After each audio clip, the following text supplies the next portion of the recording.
Perlu kita ketahui, Perang Badar bukanlah perang pertama umat Islam pada zaman Nabi Muhammad. Perang pertama yang bernama Perang Wadan. Ini adalah perang pertama sebelum Perang Badar terjadi, sebelum Perang Badar meletus. Selang 12 bulan setelah Rasulullah menetap di Madinah, saat itulah kali pertama Rasulullah bergerak keluar untuk berperang. Waktu itu beliau hendak menyerang kaum Quraisy dan Bani Hamzah. Namun Bani Hamzah menawarkan perjanjian sehingga perang tidak terjadi. Beliau dan para sahabat kembali ke Madinah. Perang pertama ini dikenal dengan sebutan Perang Wadan. Oke, kita lanjut kepada pembahasan, yaitu Perang Badar. Ketika mendengar kafilah dagang Quraisy pimpinan Abu Sufyan bin Harb dalam perjalanan pulang dari Syam, Rasulullah merintahkan para sahabat untuk mencegat dan merampas kembali harta mereka yang disita kaum Quraisy di Mekah. Akan tetapi, sebagian sahabat menanggapi dingin perintah perang ini. Mereka enggan pergi karena berpikir bahwa perang tak akan mungkin terjadi saat itu. Di tengah perjalanan menuju Mekah, Abu Sufyan mendengar kabar perintah rencana Muhammad. Ia diberitahu bahwa kaum muslim sudah bergerak untuk mencegat kafilahnya. Maka Abu Sufyan langsung mengutus Damdam bin Amr al-Ghifari ke Mekah untuk memberitahu kaum Quraisy situasi yang sedang terjadi dan meminta mereka segera mengirim pasukan guna melindungi harta perniagaannya. Mendengar kabar dari Damdam, kaum Quraisy langsung menyiapkan pasukan. Semuanya berangkat dengan niat perang, bahkan semua tokoh Quraisy ikut bergabung dalam pasukan itu. Jumlah mereka saat itu hampir mencapai 1.000 orang. Ketika beberapa malam di bulan Ramadan berlalu, Rasulullah dan para sahabat bergerak dengan kekuatan menurut riwayat Ibnu Ishaq sebesar 314 orang. Mereka membawa serta 70 ekor unta, sehingga setiap ekor unta ditunggangi 2 atau 3 orang secara bergantian. Ketika berangkat, mereka sama sekali belum mengetahui pergerakan pasukan Quraisy.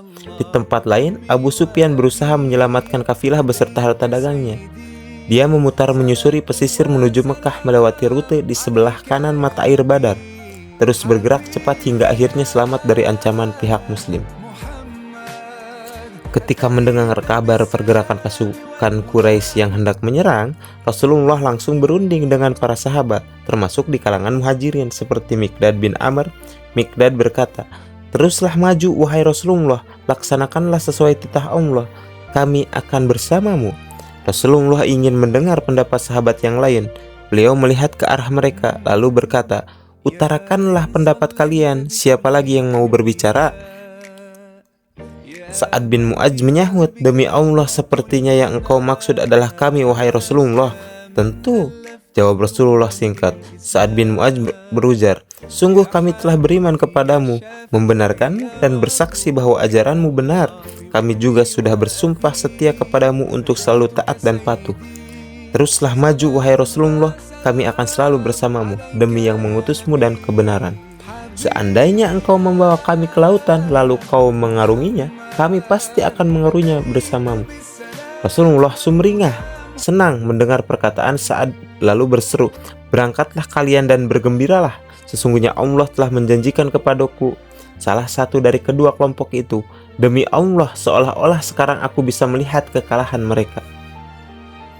Setelah itu Rasulullah mengirim mata-mata untuk mencari tahu kekuatan Quraisy. Atas informasi mata-mata tersebut, kaum muslim tahu bahwa jumlah musuh antara 900 hingga 1.000 orang, termasuk para tokoh dan pembesar Quraisy. Sementara itu, Abu Sufyan yang telah berhasil menyelamatkan kafilahnya mengirim utusan kepada pasukan Quraisy dan meminta mereka pulang ke Mekah. Namun, Abu Jahal menolaknya mentah-mentah sembari berkata, "Demi Tuhan, kami tidak akan kembali sebelum tiba Badar. Kami akan singgah 3 hari di sana, menyembelih unta, pesta makan, minum arak, mendengar para biduan bernyanyi hingga semua orang tahu tentang perjalanan kita dan selamanya akan takut kepada kita." Pasukan Quraisy terus bergerak hingga tiba di pinggiran lembah Badar. Sementara itu, Rasulullah dan pasukannya berhenti di sebuah tempat dekat Badar. Saat itu Hubab bin Munzir berkata, "Wahai Rasulullah, apakah tempat ini dipilih berdasarkan wahyu dari Allah yang tidak boleh dilanggar, ataukah hanya pendapat pribadi dan sekedar siasat atau strategi perang?" Rasulullah menjawab, "Tidak, tempat ini dipilih sebagai strategi siasat perang. Hubab berkata, "Jika demikian, ini bukanlah tempat yang tepat. Pergilah bersama para sahabat sampai tiba di mata air terdekat dari pasukan Quraisy. Kita membuat markas di sana, menggali sumur di belakangnya, lalu membuat kolam dan memenuhi dengan air. Jadi kita bisa berperang melawan pasukan musuh dengan persediaan air yang cukup." Sementara mereka tidak. Rasulullah menerima usulan Hubab, lalu bergerak ke tempat yang dimaksud dan menjalankan saran Hubab. Setelah pasukan muslim tiba di tempat tujuan, yaitu mata air yang letaknya paling dekat dari markas musuh, Sa'ad bin Mu'adz mengusulkan didirikannya sebuah tenda khusus untuk menjaga keselamatan Rasulullah. Tujuannya, jika pasukan muslim terdesak, Rasulullah bisa bergerak dengan cepat ke Madinah, sehingga para sahabat yang tidak ikut berperang saat itu tak akan bersedih terlalu dalam. Usulan Sa'ad ini disetujui Rasulullah. Setelah tenda didirikan, Rasulullah mencoba menenangkan para sahabat dengan janji bahwa Allah akan memberi mereka pertolongan dan kemenangan. Bahkan untuk memompa semangat mereka, Rasulullah berkata sambil meletakkan tangannya ke beberapa tempat tanah, "Si fulan akan mati di sini, lalu si fulan di sini." Ternyata di akhir peperangan, nama-nama pasukan musuh yang disebutkan Rasulullah itu mati persis di tempat yang beliau tunjukkan. Pada Kamis petang malam Jumat tanggal 17 Ramadan, selama beberapa saat Rasulullah beristirahat. Selama itu pula beliau terus berdoa, "Ya Allah, orang-orang Quraisy telah datang dengan segala keangkuhan dan kesombongan untuk menantangmu dan mendustakan utusanmu. Ya Allah, berilah aku pertolongan seperti yang Kau janjikan kepadaku. Ya Allah, kalahkanlah mereka esok hari." Sambil menengadahkan kedua tangan ke langit yang penuh wajah kehusyuan, Rasulullah terus memanjatkan doa kepada Tuhannya. Abu Bakar iba melihatnya. Abu Bakar menghampiri, lalu beliau dengan perlahan dari arah belakang lalu berkata menenangkan, "Wahai Rasulullah, kabarkanlah berita gembira ini demi dia yang jiwaku berada di genggamannya. Allah pasti akan memenuhi janjinya kepadamu." Sama seperti Rasulullah, seluruh pasukan muslim juga tiada henti berdoa memohon pertolongan dengan penuh ketundukan dan kehusyuan. Pada Jumat pagi tahun 2 Hijriah, perang sengit antara pasukan musyrik dan pasukan muslim dimulai. Rasulullah mengambil segenggam pasir lalu melemparkan ke arah pasukan Quraisy sembari berseru, "Hancurlah wajah mereka." Beberapa saat kemudian, tidak ada satupun pasukan Quraisy yang matanya tidak terkena pasir tersebut. Selain itu, Allah menurunkan pasukan malaikat untuk membantu kaum muslim, dan peperangan ini berakhir dengan kemenangan mutlak kaum muslim. Dalam peperangan ini 70 pembesar Quraisy mati terbunuh dan 70 orang lainnya tertawan. Adapun dari pihak kaum muslim, sebanyak 14 orang wafat sebagai syahid.